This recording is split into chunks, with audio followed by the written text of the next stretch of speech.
Isn't it great if you're going home with me? Yeah, that's like run like Yeah. And I really think like Portal helps them. they're open. All the American guys are seem like, I don't know how from Canada, always, as soon as they're in American jersey, they seem angrier. Like the Canucks last few games, they just fucking Yeah, it was really painful. like they were just like not It was like we showed up for 10 minutes and still almost lost. Yeah, It was really surprising how like Dallas didn't feel as good. yeah. I don't know how that happened.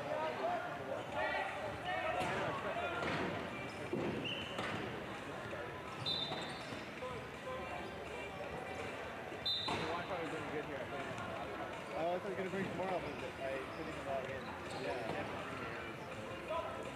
I asked him for like the overload and they're like cool. Fighting around with us is overload. It's fun. Yeah. These are little sky codes.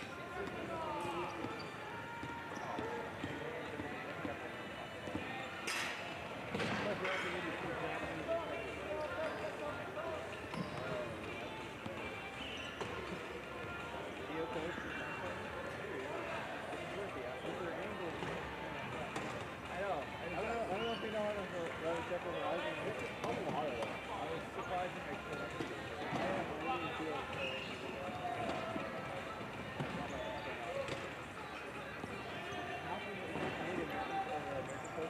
I don't know who they're talking to. They're all there. They're right there. They're talking to each other. It's not loud.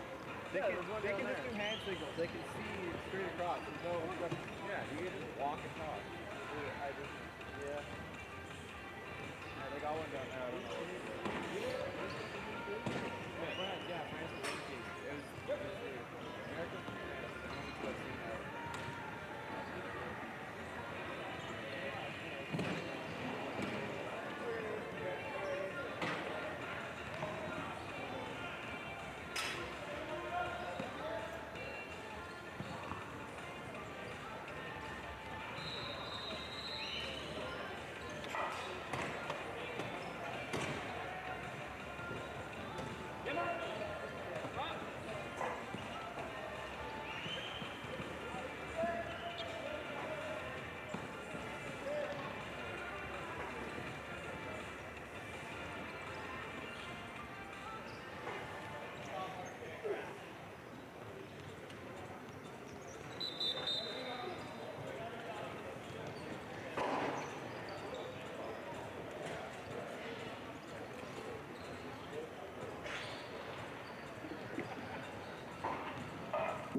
Good day, wheelchair rugby fans. Welcome to Game 3 on Day 3 of the Canada Cup Wheelchair Rugby Tournament here in Richmond, British Columbia. Final game of the day and final game of the round robin for these two teams. We've got Team Japan, who's the away team, wearing red uniforms with white numbers, and the other side, we've got Team France, who is in their white uniforms with blue numbers, underway to determine who will be playing in the gold medal game. We know that Japan, sitting at 4-0 in this tournament, will be there, but France, who is currently 2-2, needs to 3-1, excuse me, needs to win this game in order to face Japan in the finals. Otherwise, after their win against the USA a little while back, Australia currently holds that spot. So Japan will start their high-low lineup with Ikizake, Ike, Wakayama, and Kubasa. And France counters with their high-low lineup, Jonathan Hiberno, Sebastian Verdun, Cedric Nankin, and Andrien Chalmain. My name is Adam Frost, and I'm joined by Max Arsenault. Hello, hello. And we're excited to bring this game to you. So it looks like we had a ball go out of bounds already, and the referee is indicating that it is the French team's ball. There's 21 seconds to go on the try clock, and nobody has scored as of yet. Ball comes in to the low pointer Nankin, protecting it after he's sandwiched by Ikizaki and Wakayama, trying to get that ball out of there, and it ends up in Ikizaki's hands, who moves it forward to Ike, and he'll coast in for first try of this game, and Japan's first try. The first of many from him, I'm sure. Those two will connect for a few tries today. I'm sure we'll see a lot of the Japanese players on the court. They have a plethora of high pointers to choose from, a sort of abundance of riches, and they all play. Nice job by Verdun to track that ball down, tie this game up at 1. Wakayama, the low pointer, class 1, to inbound to Ike, who's double teamed. Quickly moves the ball to Ikizaki, who runs into his low pointer. Gets the ball back to Ike and passes the ball up to Wakayama, who's tracked down by Verdun. Verdun is trying to get the ball off Wakayama. He does a good job of protecting it, and Ike picks it up. Moving forward, and big hole opens up for him.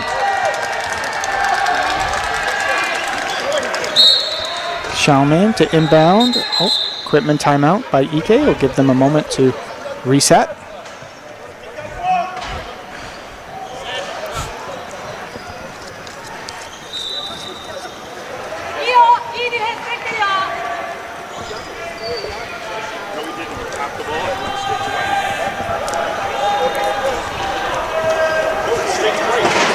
Touch before he doesn't start on the tip-off right away.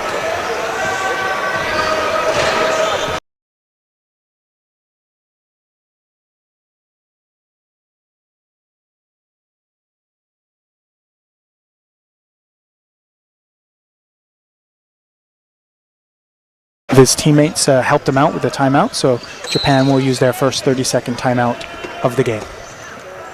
Both teams, of course, get 4 on-court timeouts each and 2 bench timeouts that have to be called by the coaching staff. And once the ball's inbounded after a try or anywhere in the back court, you do have 12 seconds to advance the ball into the front court. All right, Wakayama inbounds the ball to Ikizaki, who sort of directs traffic while he's got it. Him and Ike attack together. Tries to ram between 2 French defenders with no success. And then unable to score in the close corner, but does find Ike, who has wheel position on a couple of French defenders. And 3-2 to team 3-2 for Team Japan. 6 minutes and 9 seconds to remaining here in the first quarter. And nice deny defense by Team Japan forces Team France's first timeout. Timeouts have been a big factor. A lot of teams have been forced to burn them very early on in the game, which of course the goal is to save a few of them for later on. They can come in quite importantly later on, but Teams do use their 30-second timeouts for a variety of reasons. A couple of times to save turnovers like we've seen, and often for clock management as the game wears on. it's a nice bailout option for the teams to have. All right, Chalmain looking to inbound again. Gets the ball into Hiberno, who turns and waits patiently for his pickers to get in front of him. Now moves up the court. Makes a move around Ike and now around Kubasa and ties this game at 3. Okay, Wakayama to Ike, being covered by 2 French defenders. Waits. He also waits for his picker, but now he's in trouble. Nobody's open deep, and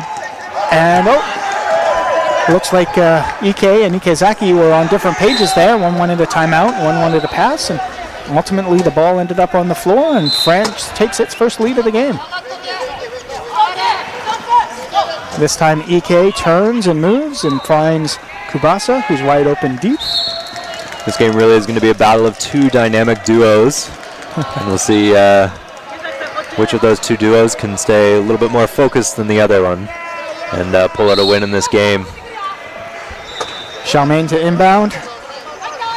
He's forced to give the ball to the 1-5, Nankin. He gets it to Hiberno, who's got the ball surrounded by a couple of Japanese defenders, but nice moves to get away from them, and then moves it to Vernon, who will coast his way across the try line. 5-4 for Team France. 5:14 left in the first.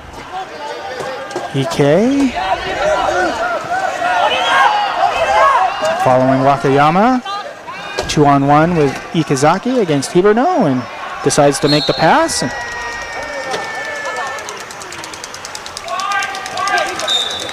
Now the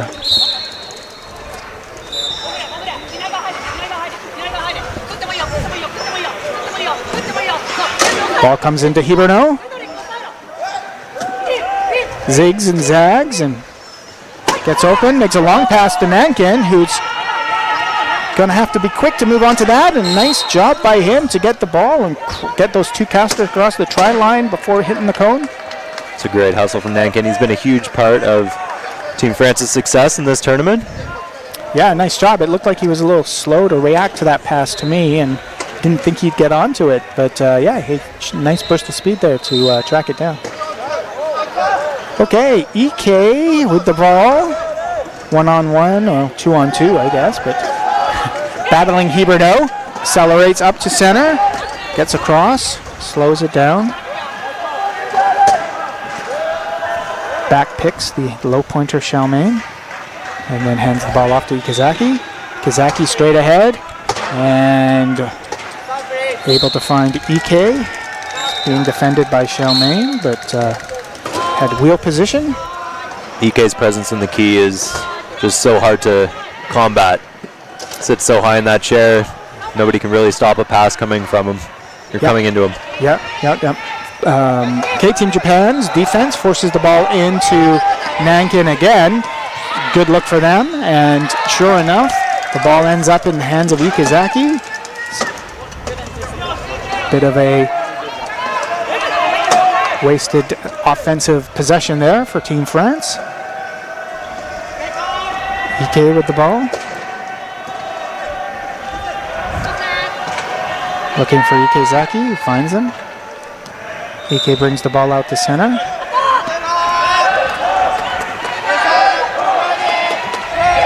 Oh, nice quick hands by Chalmain. Creates another turnover. Ball ends up in Hiberno's hands. Japan fails to capitalize on that turnover opportunity. Yeah. And Vertan gets the ball and scores the try to give Team France the lead, 7-6. 3:26 to go in the first quarter. A couple of turnovers already in the first quarter. I was not sure I'm surprised to see that, but expected these teams to sort of take care of the ball a little bit better while they were on offense. Yeah, definitely. They're certainly trying to take care of the ball on offense, but at the same time, they're applying maybe some of the hardest defense of the tournament against each other, so forcing some of those turnovers still. Okay, Agawa now on, along with Shimakawa from Team Japan, the 3-5 Hashimoto, and the 0.5 Hasegawa.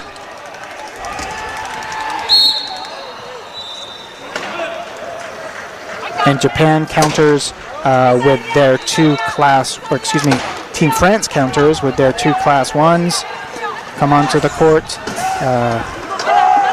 It's Logan and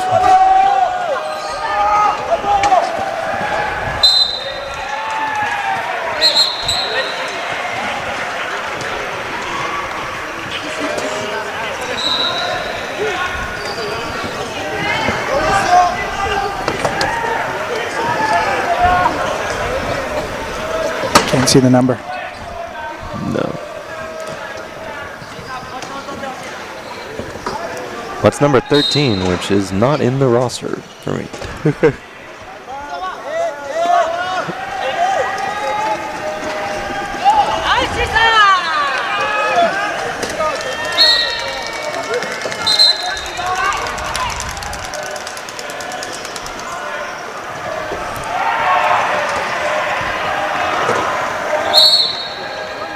All right, number 44, Lagoon, inbounding the ball to Hiberno.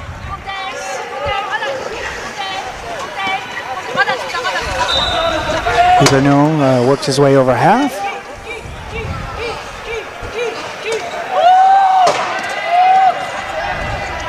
And attacks between Shimakawa and Hashimoto and draws Shimakawa into the middle of the court, where he's able to dart behind him and score. Try for France, who is now up 9-8, 2-2-2 to go here in the first quarter. Ogawa to Shimakawa. Shimakawa attacks the 2 French high pointers and gets it over to them to Hashimoto. Hashimoto met once again by those 2 high pointers and now cruises into the corner, or passes the ball to Shimakawa, who cruises into the far cone.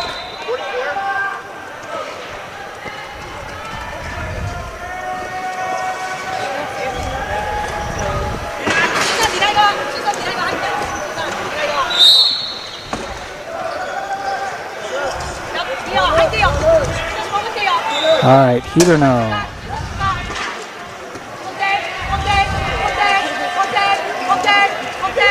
One-on-one against Hashimoto. Picker coming to help, getting low on the count and gets the ball over to Verdun, who's being guarded by Shimakawa and now tracked down by some nice aggressive defense by Hashimoto.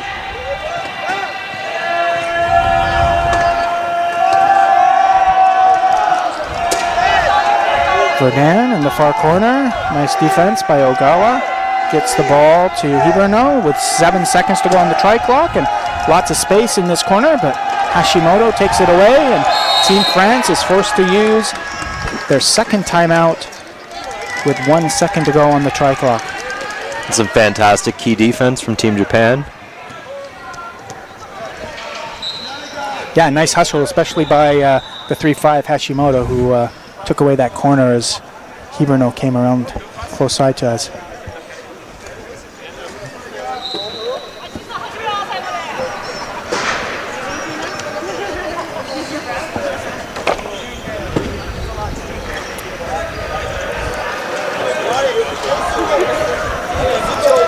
Japan just has so much depth in the lineups that they can put out on the court. We'll see how fatigue from the Great Britain team plays in to things later on in the game. It's always nice to be able to get fresh arms out there when you need them. Well, with the combination of the 4 high pointers that Team Japan has, they can play 3 or 4 or 5 different lineups that are just as strong as each other, which is a real luxury at this level. Can be a bit relentless when you're playing against a team like that, and they just keep hitting you with different lineups that are coming off the bench fresh. Yeah. Okay, Okawa to Shimakawa in the far corner, guarded by Hiberno. Nowhere to go. Comes around the pile, running out of time. 2 seconds, and Japan forced to use its second timeout of this first quarter as Once again, pretty aggressive defense here by Team France. Stops them from advancing the ball into the front court. Ogawa. Hashimoto, one-on-one against Verdun. Turns left, then right, and back to right again. Nice hustle by Verdun to defend him, but Shimakawa gets a step on Hiberno, and Hashimoto is able to move the ball towards him. Okay, 53.4 seconds to go here in the first quarter. 10-10 tie.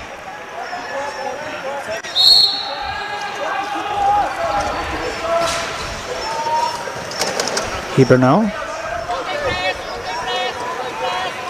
surveying the court, looking for some openings. Follows his picker. Advances into the front court and then attacks the near cone and gives France the lead with 38.4 seconds to go. Ogawa hits Shimakawa to Hashimoto.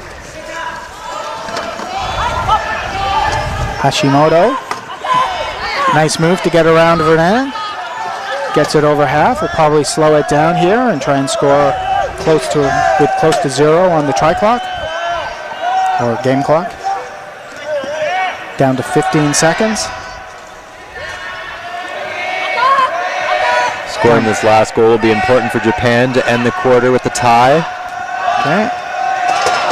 And it looks like they will do. Yeah, made it look easy. 2.7 seconds to go. I'm sure France will just play it safe to get the ball in here. No need to make a high-risk play this early in the game with this close a game. And sure enough, as the first quarter comes to an end, France will end and Japan will end in an 11-11 tie. And over on court 1 here at the Richmond Olympic Oval, there is also a tie at 13 tries apiece. We've seen a lot of ties here at the Canada Cup so far. Just speaks to the level of play and the competition here at the Richmond Olympic Oval. While we have a quick break, quickly like to thank the BC Wheelchair Sports Association and Wheelchair Rugby Canada for hosting this event, and some of our sponsors, the Government of Canada, the Province of British Columbia, the Richmond Olympic Oval, Steamworks Brewing Company, Vesco Metacraft, Richmond Sport Hosting, and Molten. And of course, many thanks to all of the fantastic volunteers who come out and dedicate their time to help make this tournament a success.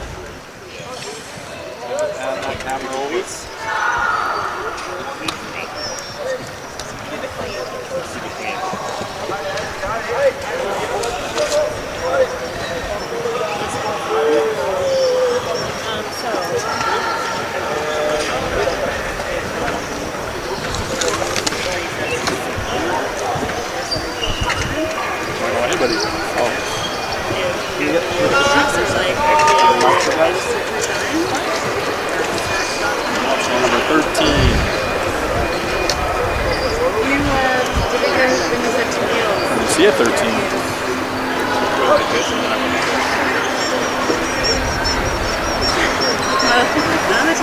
Good. We're all like, I did have to go fast. Yeah, you did. So I went after this and then past So that. we're all like,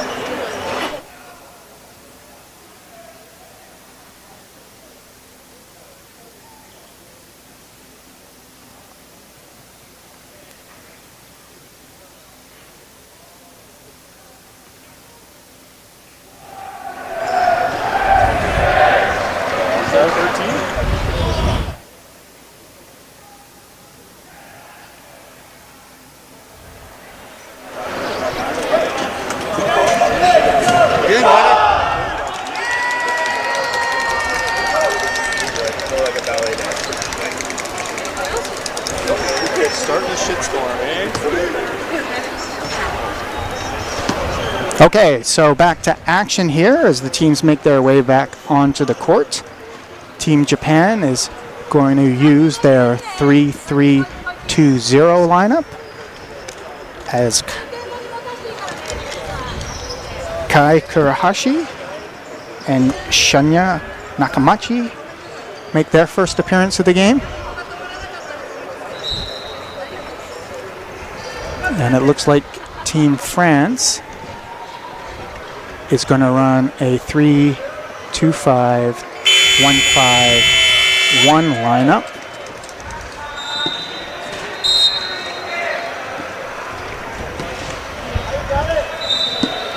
With Jarlan making his first appearance.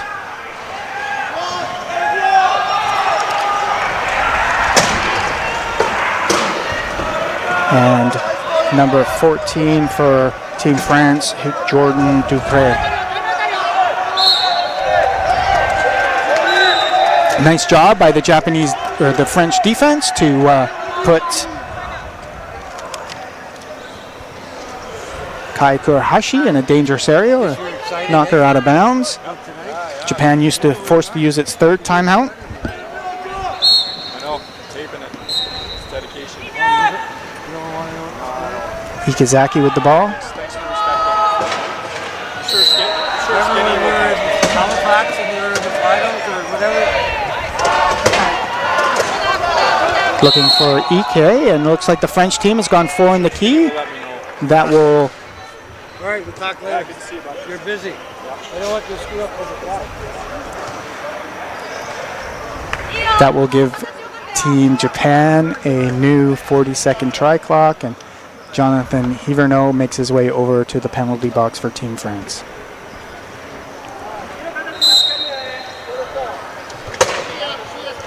Nakamachi inbounds the ball to Ike, who's being covered by 2 French defenders.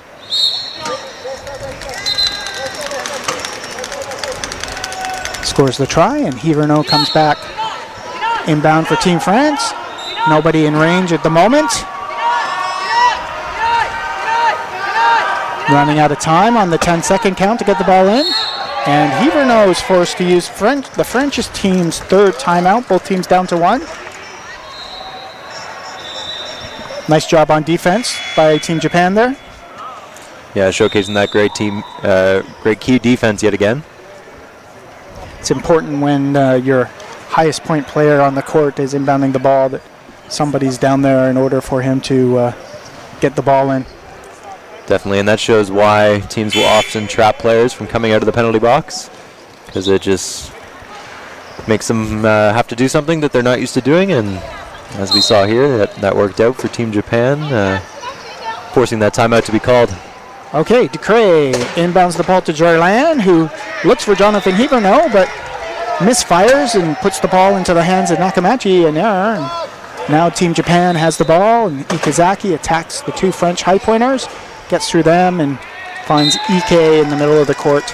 And Team Japan has taken a 2-try lead. It's 13-11, 6:57 left in the second quarter of this game. Ball in Jarlan's hands again. This time he's able to find Hiverneau. Hiverneau now looks deep to Jarlan, who's managed to find himself wide open. And Team France gets themselves back within 1.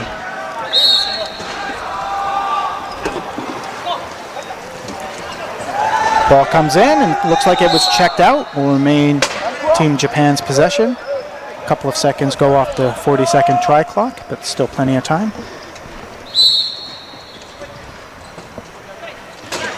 Okay, Ike with the ball. Pops it up to Nakamachi, who's wide open. Now attacked by Hiverneau, absorbs the hit, and their momentum takes them over the try line. Team Japan gains its 2-try lead. Okay. Ball in again to Jarlan from Ducre. Jarlan moving, but not really going anywhere. Now stuck. Launches it to Hiverneau, but misfires again. However, it looks like the ball may go off of, tracked down by Nakamachi.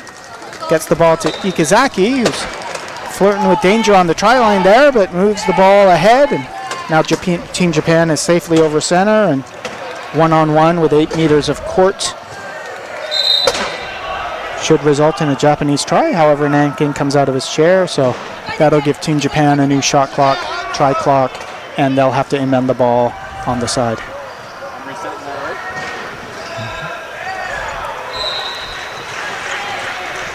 Couple of unforced errors there by the team France's 2-5, Jarlin.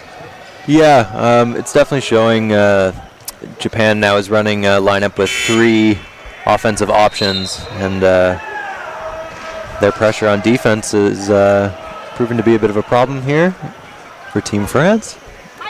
Okay, Team France comes back to its starting lineup with Le Guen and Verdun coming back on the court.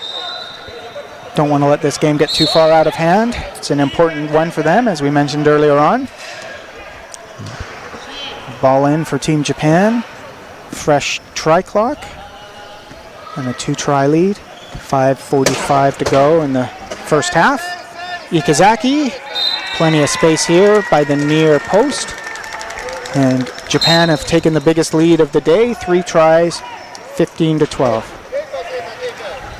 Okay, Le Guen gets the ball to Verdun, who shoulder fakes Ikazaki and then accelerates down the court, being tracked down by both Japanese high pointers, but manages to outrace Ike and score the try for Team France.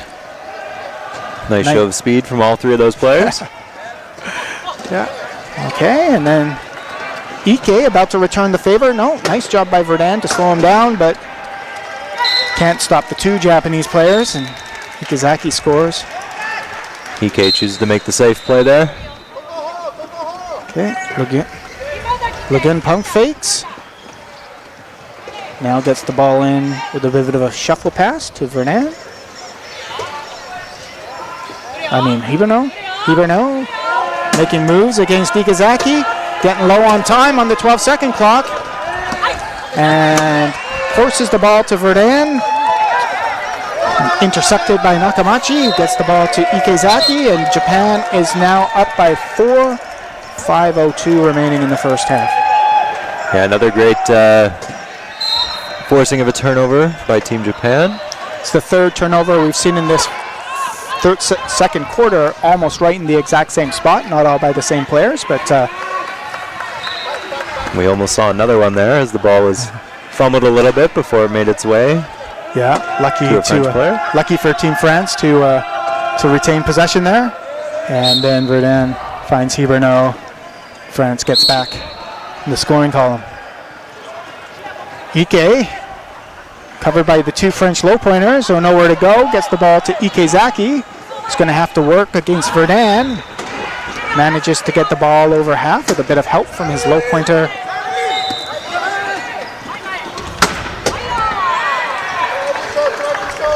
And now Nakamachi.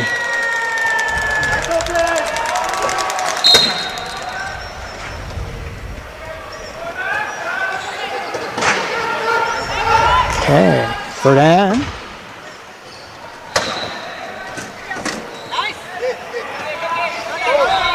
Working his way over half. It's around Ikazaki and Nakamachi. Scores the try for Team France. Halfway through this second quarter. Nakamachi hits the tall Ike, who fires it deep to Ikazaki. Returns the ball to the inbounder, Nakamachi. And all 3 ball carriers for Team Japan touching the ball on that possession.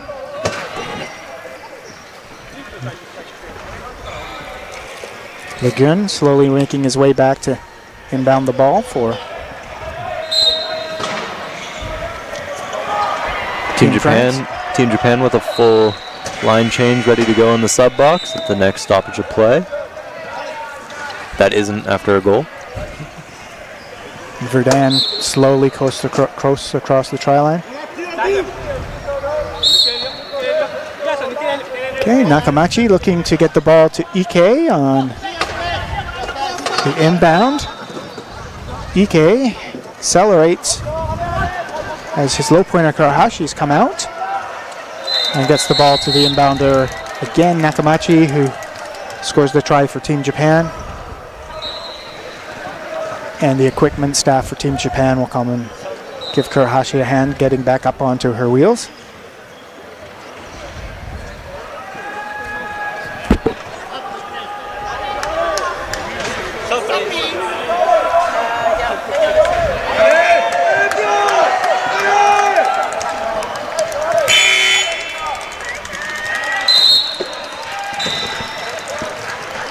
Okay, here come the Japanese subs. 4 for 4, as you were saying. So Hashimoto, Shimakawa, Ogawa, and Hasegawa come back on the court for Team Japan. Some fresh arms out there, and it's one of the advantages to having a deep bench. We'll see if the momentum of Team Japan continues with this fresh lineup. Sometimes the momentum can shift when a new group of people get on the court. Verdun with the ball, being defended by Hasegawa and Hashimoto, but gets the ball to Hirono. Hirono scores the try, and Team France is down by 3 with 3 minutes and 15 seconds to go in the second half. Looks like Team France has taken a contact before the whistle here, so as that is their second warning of this first half. One of their players will serve a penalty, the low pointer, Le Guin. And Hashimoto gets the ball off the inbound, and teams almost never not score when they're on the man advantage in wheelchair rugby, and that streak won't be broken at this possession.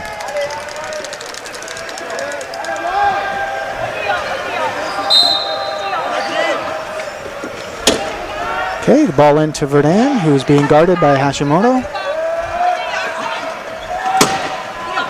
Works his way up the court, runs into a bit of trouble at center, and equipment timeout called by the French player before Verdun is knocked across the center line, avoiding the over and back call. So a bit of a break there on the flat tire. Team Japan working hard to transition high pointer Hirono here while the equipment timeout is going on. You are allowed to continue to play during an equipment timeout. You just got to give the person with the equipment a bit of space so they can get their chair fixed. And the two low pointers do a good job of using the sideline.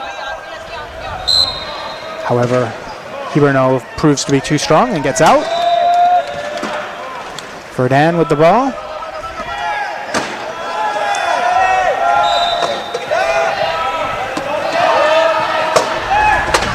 And Hirono darts across the try line on the close post does. Shimakawa fires it deep to Hashimoto, who will score uncontested. Give Japan a 4-try lead here, 22-18. 2:33 to go in the first half. Both teams still have one timeout remaining. Le Guin slowly works his way back to inbound the ball, most likely to Hirono, who's guarded one-on-one by Shimakawa. Sure enough, Hashimoto comes in and says hello. Now everybody retreats. Hirono to his right, now to his left. One-on-one versus Shimakawa. Turns and finds the seal by Verdun in the far side, and we have a 3-try game.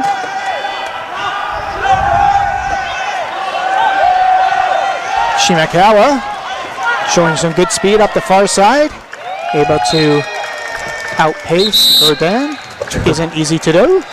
And then able to control his chair with the momentum he built up, and takes himself out. Carries a little bit too much speed around that corner. There's not a very big runoff after the try lines in this setup of the gym, so that quick turn proves to be a little bit too much force. Okay, Le Guin inbounds the ball to Hirono. Hirono almost runs into his inbounder, but manages to turn away. Nice job by Verdun to help his high pointer get across half.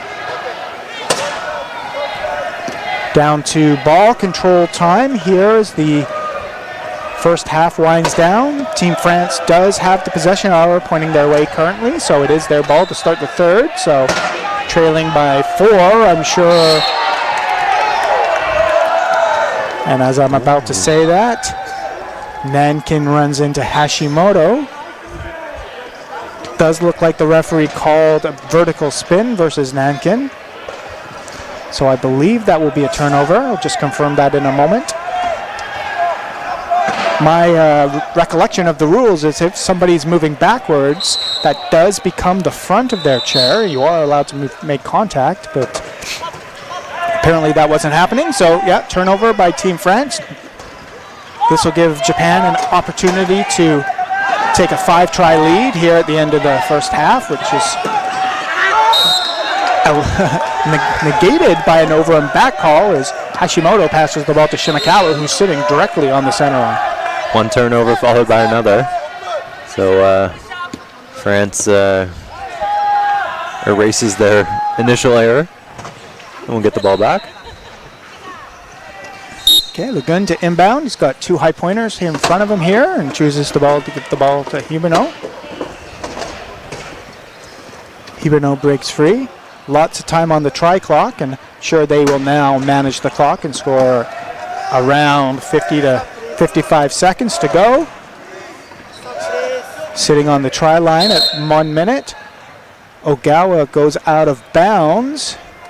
I didn't see the penalty try signal, so he will go in the penalty box, and that will give Team France a new try clock with 59.7 seconds to go. Ike comes on for Shimakawa, a little bit more height for the key to try and stop Team France here. However, with the player in the box, I'm sure they'll be focused more on their offensive possession rather than their defensive possession.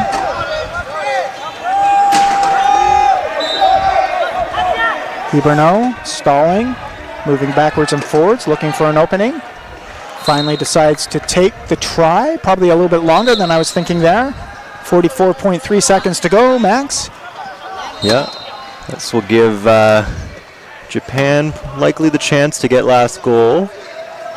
If they score late in this 40-second clock, then France will only have a few seconds to be able to score the last try of the quarter.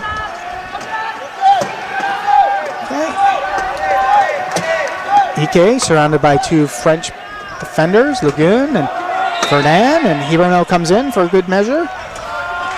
Hashimoto with the ball.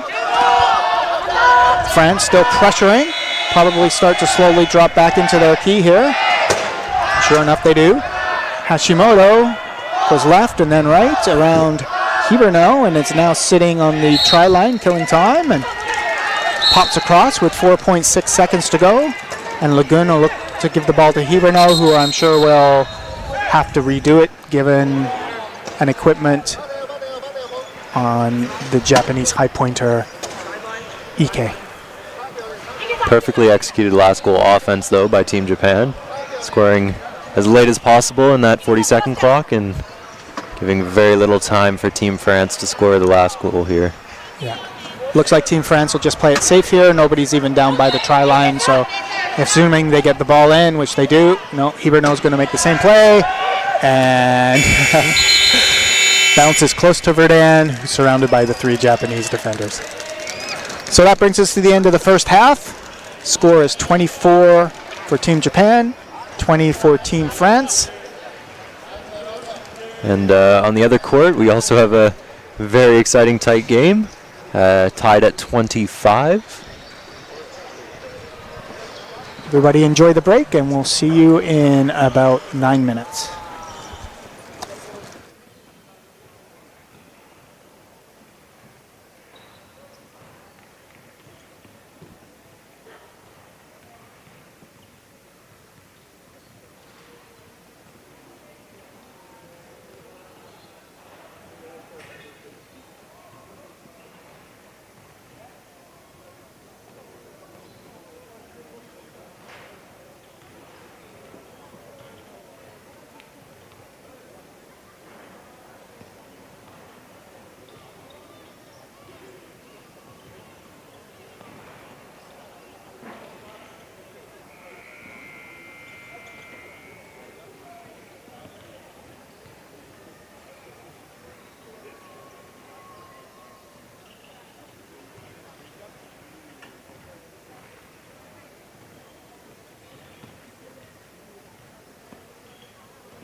Okay, everybody, welcome back to the second half of action here between Team Japan and Team France. Current state of the game has Team Japan with a 4-try lead here, 24-20, as we start the third quarter. Each team used 3 timeouts, 3 30-second timeouts in the first half. So each team will carry one into the second half. Team Japan has come out with its starting lineup, which is a 3-3-1-1. Ike, Ikizaki, Wakayama, and Kusaba. And Team France has countered with its 3-2-5-1-5-1 lineup, which struggled a little bit last time I was out there. So looking for them to have a stronger shift. See if they can get Team France back in this game, who does have first possession. And Hiberno finds Jarlan, and we're within 3. Team France needing to win this game if they're looking to play in the gold medal match tomorrow. Team Japan just looking for another win. Team Japan has certainly, according to its record, been the best team in the tournament so far, and have looked really strong in most of their victories, if not all. Okay, Ducre, number 14, to inbound. Finds Jarlan with a picker to follow. Working against Ike and Ikezaki. Looks for Hiberno, who turns and gets open. Just over half.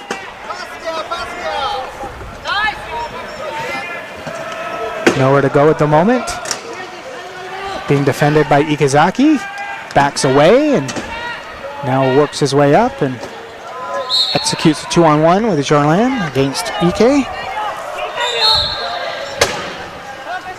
Wakayama inbounds to Ike. It's being held by Nankin. Difficult pass for Wakayama to reel in, but he does a good job of doing it. Surrounded by 3 French defenders, and the ball ends up on the lap of Hiberno, but not cleanly, and one of the French players is going to end up in the penalty box, and it looks like it's going to be Jonathan Hiberno. Should be a big moment for Team Japan to increase the lead yet again on what should be an easy try with Hiberno sitting in the box. Yeah, sometimes the defensive team will go over there and trap the other team's best ball carrier in the inbound in the penalty box. See if they can make him inbound. Which it looks like that's what's being set up right now. Team France wants to be careful here, make sure they don't take a penalty while they have Hiberno in the box. That would keep him in there once Team Japan scores. Ike back to Ikezaki, who with 10 seconds to go on the try clock and 6 minutes and 20 seconds to go in the third quarter, gives Team Japan the 4-try lead, and Team France looks like it's going to use one of its bench timeouts because Hiberno was trapped in the penalty box by the Japanese low pointer. So rather than have him inbound, they'll just get a reset, talk it over. It's a strategic use of the bench timeouts.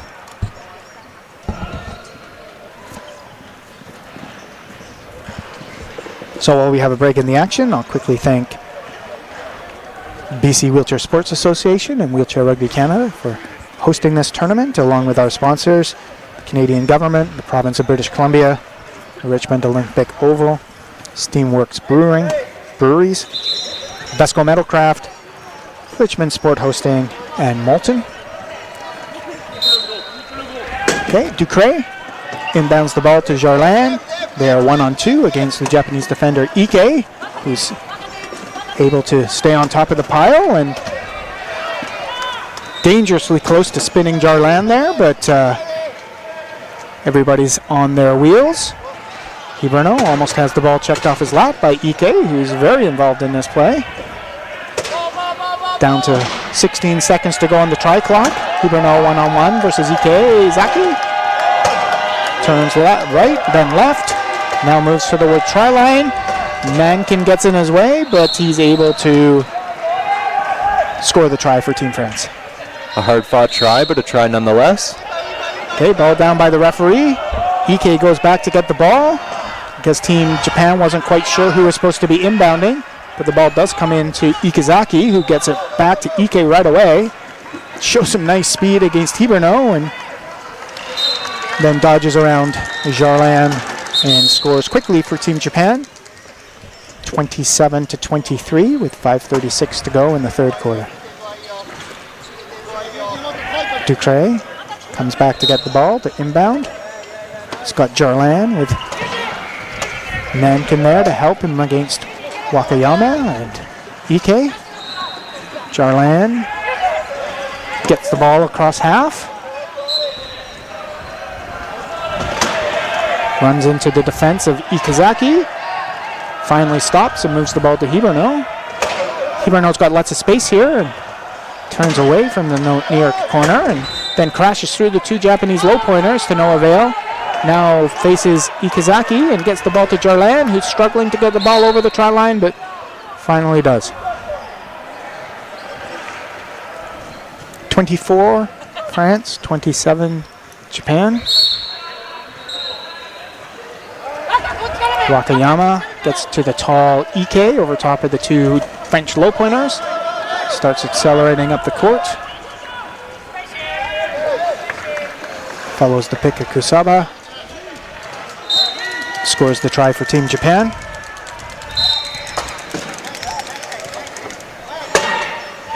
Ducre gets the ball into Hiberno. Turns back and finds his inbounder as a picker, but gets jammed up by him. Nice job by Ducre to slow down Ikazaki enough for Hiberno to be able to get over half. Score the try for Team France. It's getting close on the 12-second count. France to get over half there. Testament to Japan's tough defense that they've been playing. Ike looking the wrong way. He's not going to be available for this pass, but Ikazaki is able to get open against Ducre and Hiberno, and now attacks up the middle and gets the ball to Ike. Slowly crosses the try line for Team Japan. And teams exchanging tries here, halfway through the third quarter with the score 25-29. Team Japan in the lead. Ducre gets the ball into Jarlan. It's being held up by Wakayama. Sitting still. Gets the ball checked off his lap. Kusaba gets the ball, but hammered over the center line.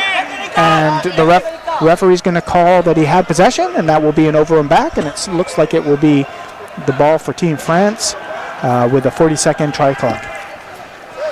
That's one of the bigger hits we've seen this tournament. Yeah, Kusaba did a good job of absorbing that, even though he's lying on his side in the middle of the court.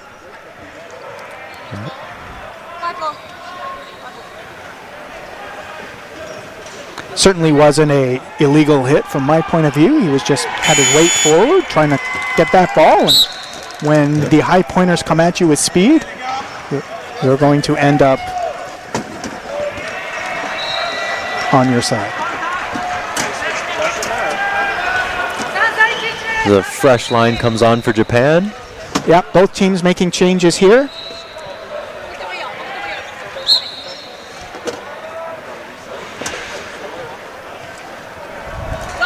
Okay, ball into Verdun.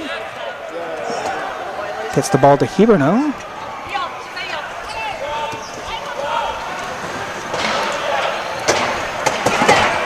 Hiberno attacks the far cone, met by Shimakawa. Lots of time on the try clock, so 20 seconds. Still no room in that far corner. Hiberno just looking to poke and prod and tries a third time, but this time darts to the middle and is able to score the try for Team France. Ogawa gets the ball into Hashimoto. Hashimoto turns to his left, met there by Verdun, but gets his way through the two French defenders and scores the try for Team Japan.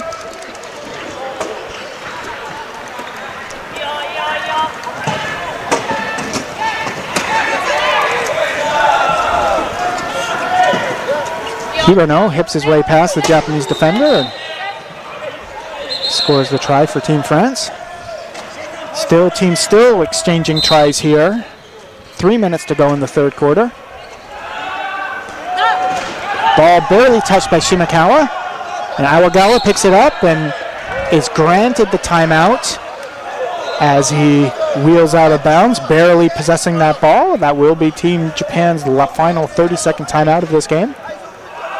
France not so happy with the call, but it will stand. Well, he did barely have possession from my perspective, so I could see them perhaps having a different view of that decision by the referee.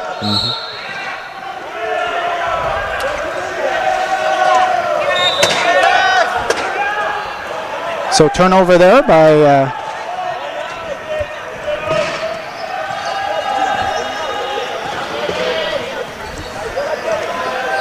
French using their last timeout to retain possession before the ball goes out of bounds.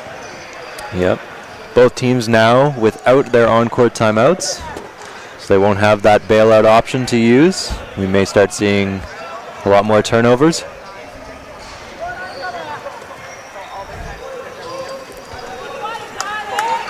France, of course, needing to force Japan to make some turnovers to crawl back from this 3-point deficit. And they'll get the opportunity to make it within 2 if they're able to score this try.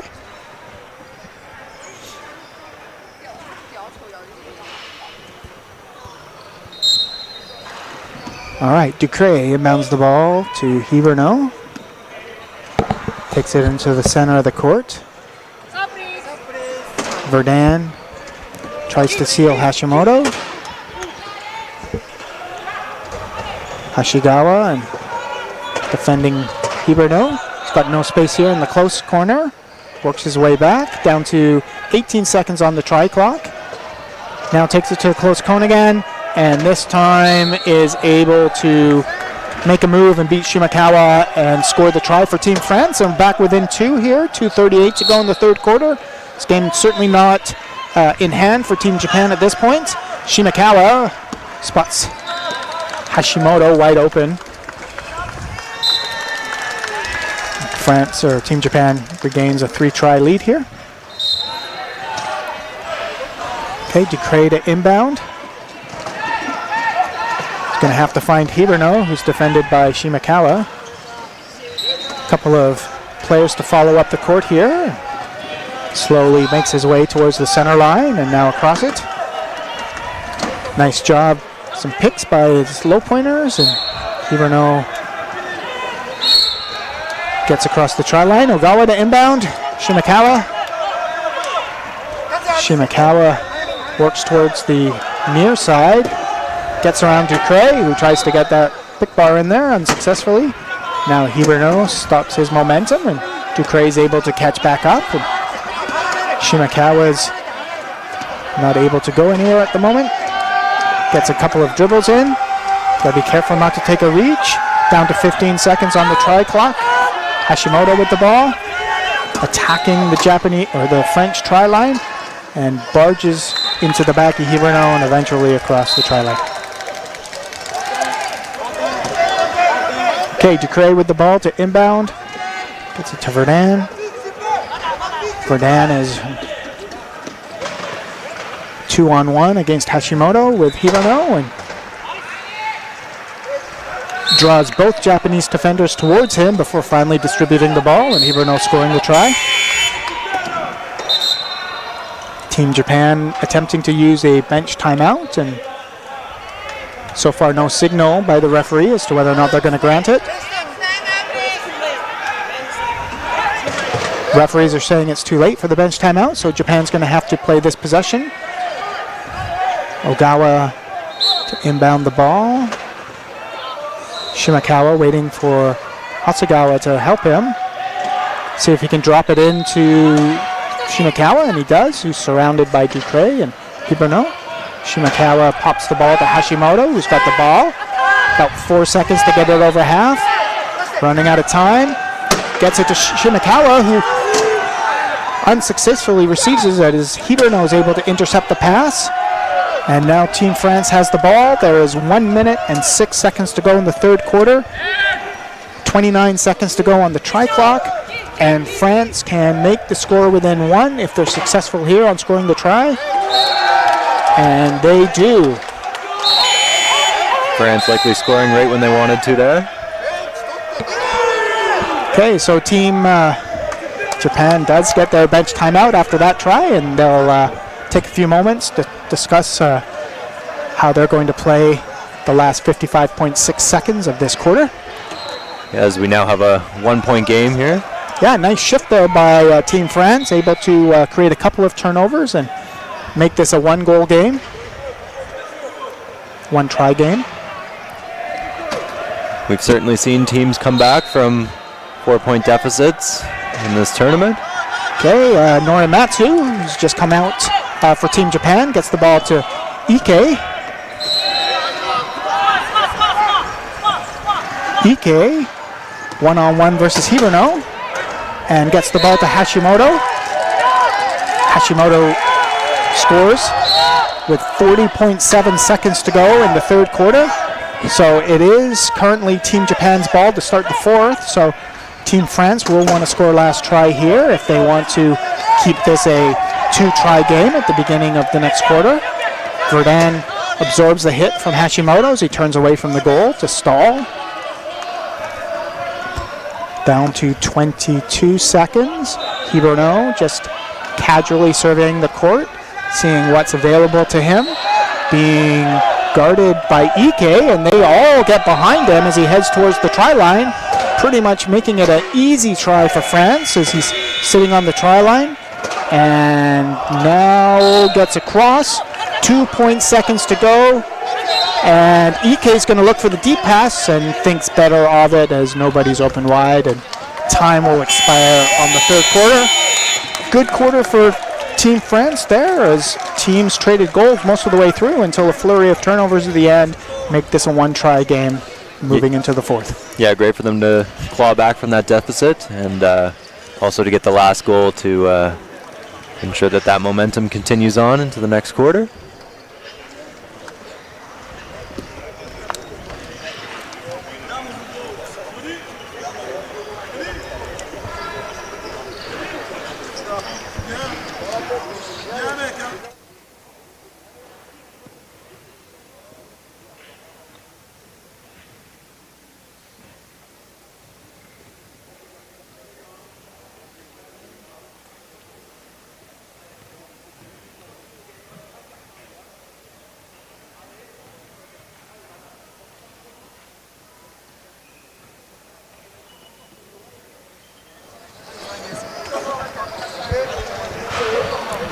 So as teams prepare for the fourth quarter here, the score is 33 for Team Japan, 32 for Team France.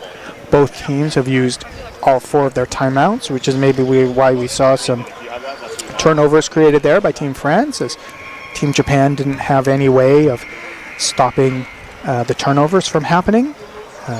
Last reminder here that this tournament, the Canada Cup, is being presented by the BC Wheelchair Sports Association in conjunction with Wheelchair Rugby Canada, and our supporters are the Government of Canada, the Province of British Columbia, the Richmond Olympic Oval, Steamworks Brewing Company, Besco Metal Craft, Richmond Sport Hosting, and Molten.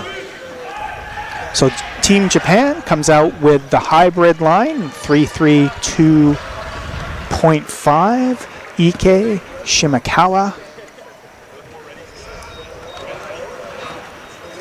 Masa, Kurahashi, and Team France is keeping the same line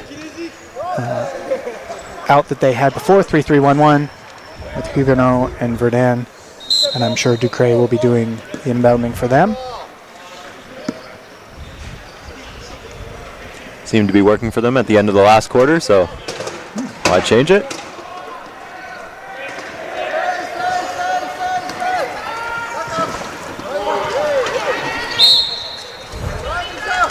Ike scores the first try of the fourth quarter here to give Team Japan a 2-try lead. Ducret to inbound. Nice range for the Class 1, who pups it over top of everybody to Hiberno, who keeps wheel position against Shimakawa before scoring a quick goal for Team France and making this a one-try game again. Haga inbounds the ball to Ike. Looks like number 14 from Team France, Ducret, was a little bit too eager to trap Massa after the inbound and results in a technical foul, and he'll have to serve a minute in the penalty box.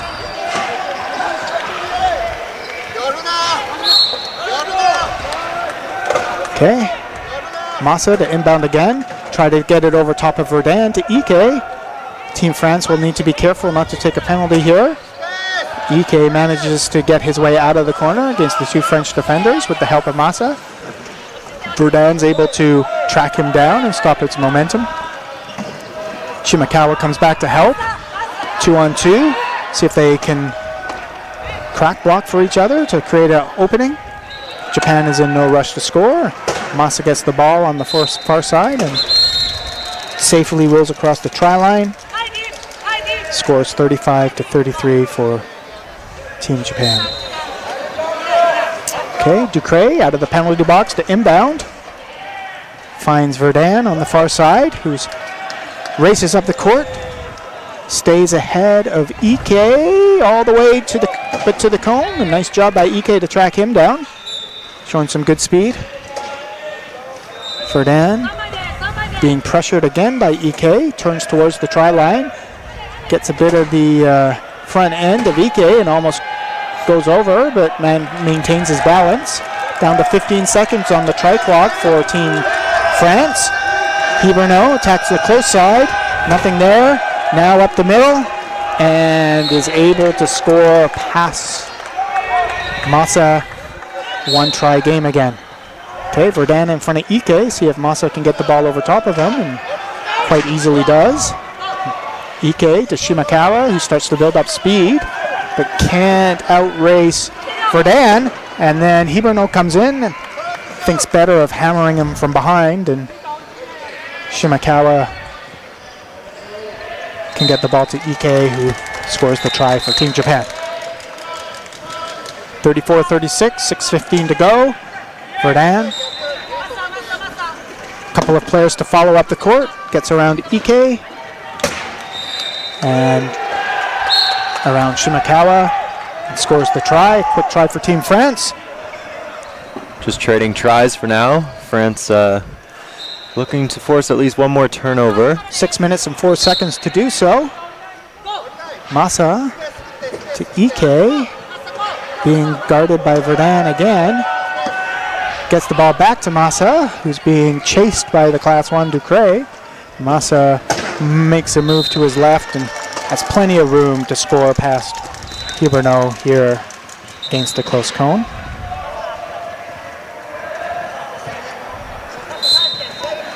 Ducret. Nobody to give the ball to yet, but manages to find Verdun. Kurahashi unable to stop him. Ball over half.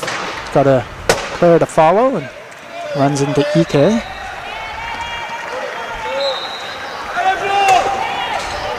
Hiberno around Massa. Another try. 36-37 as teams do continue to trade tries here in the fourth quarter. Ike tries to pass it but decides not to, and now finds Shimakawa being guarded by Hiberno. Shimakawa sends it forward to Massa, who's being defended by the Class 1. It's a bit of a point mismatch for the Japanese offensive player. Class 2 versus the Class 1. Verdun will easily get around Ike with the help of the low pointer. Teams continue to exchange goals at a rather brisk pace. Yeah, not much in terms of defensive stops going on in this stretch of the game here. Okay, Massa with the ball. This time turned around by the back check of Verdun. Ike this time gives the ball to Shimakawa, who scores try for Team Japan. Ducret received the ball from the referee. Gets it to Verdun. Really waiting for one of these teams to see which one makes a mistake, because as you pointed out, the defensive pressure isn't. So it's going to be more of an unforced error unless something changes. Yep. Hiberno. Which it does not yet, but France, of course, is looking to maybe force an error here as the game clock is running down now, 4.5 minutes remaining. Ike sends the ball forward, and Verdun is able to get a hand on it before Shimakawa, but I think that's going to remain Japan's ball, and that's certainly what the referee signals. France almost forces that turnover. That's the closest we've come in the first 3.5 minutes of this quarter, that's for sure. Okay, Ike with the ball. 27 seconds to go on the try clock. 4:23 to go on the game clock. And Japan attempting to take a 2-try lead, and nothing in the far corner for Shimakawa, and now gets around Hiberno in the middle of the court. Still just bouncing back and forth between a 2 and 1 try game. Ducre is forced to give the ball to the low pointer on the give and go, and Hiberno chucks the ball over his back like a sack of potatoes. Finds Renan breaking away and scores the try for France, and it's 39-40, exactly, well, 1 second off, exactly halfway through this fourth quarter, and it looks like teams are going to make some substitutions here and get some fresh arms out there. Full line change for Team Japan. Nankin and Le Guin on for Team France. We'll see if things get a little more interesting with new players on the floor. Maybe the momentum shifts here a bit. Okay, Ikazaki runs into the front end of Nankin. It sounds like the tire popped, but Japan's going to keep playing it on anyway. Get the ball up to Ogawa, and now they use the timeout as Ogawa is attacked by Verdun. Japan just waiting to use that equipment timeout until it's maybe a better opportunity to use it strategically.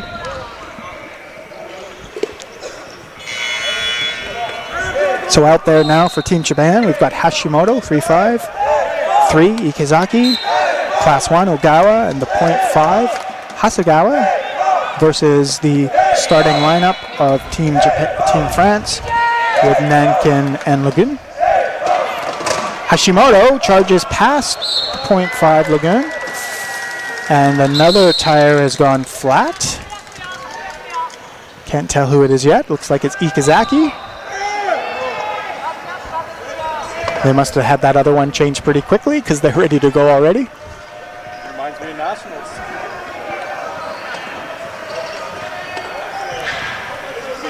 Okay, Lagoon to inbound. Looking for Hiberno, who works his way back against Ikazaki, and now he's met by the 2 Japanese players, Ogawa and Ikazaki. Lagoon trying to help out. It does a great job of taking out both Japanese defenders, and Hiberno's safely across center now, but on the far side of the court, works his way into the middle. Being chased by Hashimoto, who thinks better of it, and works his way back to the try line. Down to 14 seconds to go on the try clock, and Hiberno goes through the middle of all 3 Japanese defenders and makes it a 1-try game with 3:06 remaining. Ball into Hashimoto, who out-accelerates Hiberno and will score uncontested.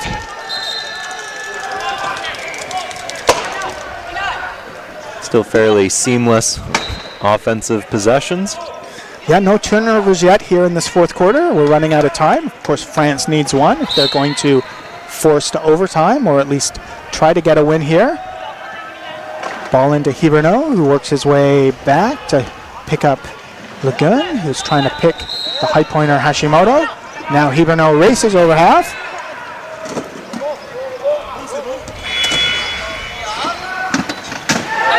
Ball checked off of Hiberno's lap, will remain French ball. 23 seconds to go on the try clock. Lagun calls inbounder and will come get the ball from the referee. And the ball into Hiberno, who's behind the Japanese defense, and will wheel across the try line. 2:37 to go. Ogawa with the ball. Nobody open yet, but Ikezaki is now with the ball in the far corner. Gets around Nankin, and then gets around Hiberno, who takes his hands off his wheels to reach for the ball, which is a no-no. Ikezaki scores.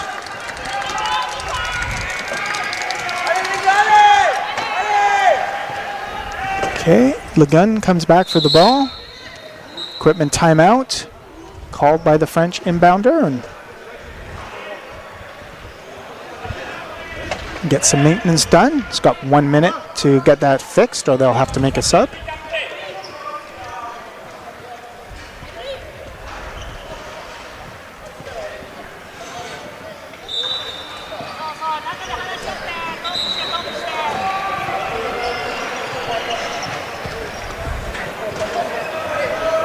All right, nice job by the equipment managers of Team France, the unsung heroes of wheelchair rugby. Lagun gets the, Hiberno gets the ball to Verdun, who's off to the races. Takes the contact from Hashimoto and scores to keep this a one-try game with 2:13 remaining. Ogawa gets it to Ikezaki, who will take as much time as he can here as he works up the court, conserving energy and using valuable seconds for Team France off the clock. Clock management becomes a factor of the game in these last couple minutes. Okay, Hiberno with the ball around Ikezaki through. A little bit lucky there that he drew the foul against the two Japanese defenders. There wasn't much space for him to get through, and ball is going to be inbounded on the far side. That'll give them a new shot clock, try clock, excuse me. And Verdun should try and score quick here. I guess Japan is going to try to set up their defense. The two low pointers trapping Ikezaki in the far side in the penalty box, but Coach Kishi uses his 60-second coach's timeout to stop that from happening. And with 1:47 to go, both teams will talk out the last couple minutes of this quarter. Obviously, Team France is going to need to find a way to get some pressure on the Japanese offense to create a turnover. And yeah, a turnover is needed if Team France wishes to play in the gold medal game tomorrow. Okay, Ogawa inbounds the ball to Hashimoto, youngster out there for the end of this game against Team France. Ikezaki, being guarded by the two French high pointers, makes a move to his left, gets the ball over half, turns away, picks up the pick of Hasegawa, now attacks against Lagun and Hiberno, and finds Hashimoto, who's going to score the try, giving Team Japan 2-try lead. 1:19 to go. Lagun to Hiberno. Got two pickers to follow. Verdun is tied up by the Japanese low pointer, so he's not going to be a factor on this possession. Team France running out of time. Somebody's got to get over half. And the ball ends up in the hands of Hashimoto, who gets it to Ikezaki. And with 56 seconds remaining in the fourth quarter, Team Japan will take a 3-try lead, and that's looking pretty dire for the French team's chances of making the gold medal game.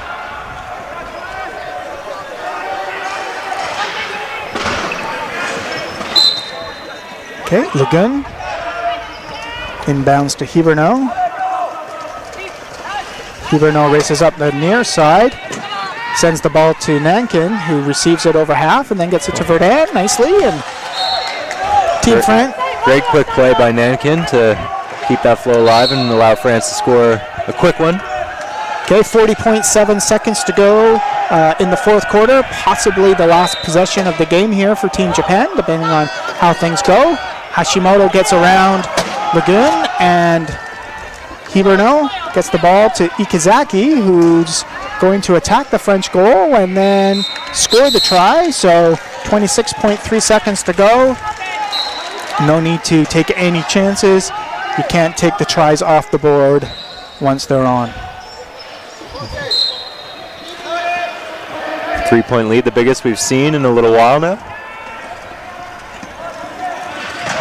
Hiberno charging towards center. Sent it to Verdun. And 14.5 seconds left. 45-47. Ogawa gets it to Ikazaki. Just has to get the ball over half, and this game will expire. And does so.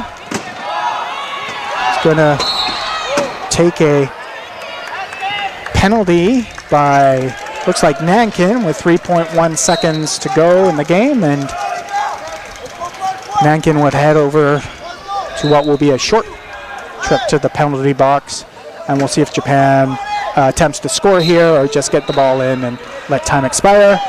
And Hashimoto will just hang on to the ball, and Team Japan ends this game. It was a great game by both teams. Team France needed this to get into the gold medal game, will fall just slightly short, and Team Japan can feel good about themselves being undefeated through the round robin. Yeah, great fought game. France look like they may have been crawling back to win that one, but Japan flips the momentum with just a couple minutes left in the game and takes the victory. All right, well, have a great rest of your day, everybody, wherever you're tuning in from. And the action starts tomorrow here at the Richmond Olympic Oval, 11 a.m. local for the 5-6 game. Hope you tune in for all 3 games tomorrow. Have a great evening.